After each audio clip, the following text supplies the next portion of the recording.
Vegetable biryani செய்ய போகிறேன். 100 gram carrot அரிஞ்சு வச்சுருக்கேன், 100 கிராம் பீன்ஸ் அரிஞ்சு வச்சுருக்கேன், 100 கிராம் உருளைக்கிழங்கு அரிஞ்சு வச்சுருக்கேன், 100 கிராம் பட்டாணி வச்சுருக்கேன், பச்சை பட்டாணி, பூண்டும் இஞ்சும் நசுக்கி வச்சுருக்கேன்.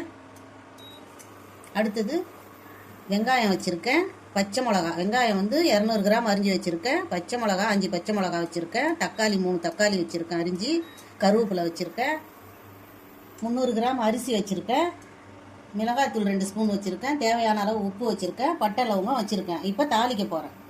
தாளிக்கிறதுக்கு பச்சை மிளகா போட்டுட்டேன், பட்டை லவங்கம் போட்டுட்டேன், இஞ்சி பூண்டு பேஸ்ட்டு போட்டுட்டேன். இஞ்சி பூண்டு பேஸ்ட்டு போட்டு வதங்கிடுச்சு. வெங்காயம் போடுறேன், கருவேப்பிலையும் போட்டுடுறேன்.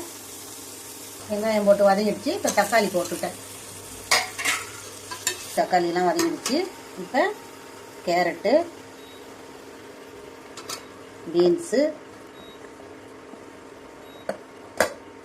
பட்டாணி, உருளைக்கிழங்கு எல்லா காயும் போட்டு இப்போ வதக்க போகிறேன். 2 ஸ்பூன் நெய் ஊற்றுறேன்.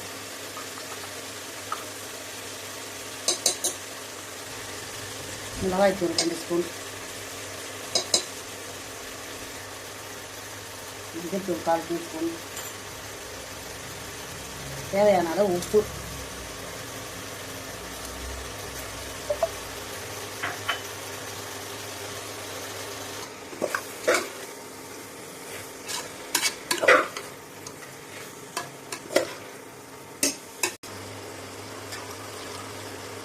ஒன்றுக்கு 2 300 கிராம் அரிசிக்கு 800 ml தண்ணி ஊற்றிருக்கேன். காயும் வேகணுன்றதுக்காக தண்ணி.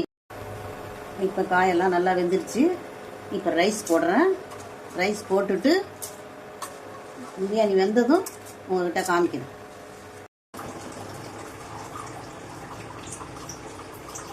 வெஜிடபிள் பிரியாணி ரெடி ஆயிடுச்சு. சாதம் நல்லா பளபளன்னு இருக்கு.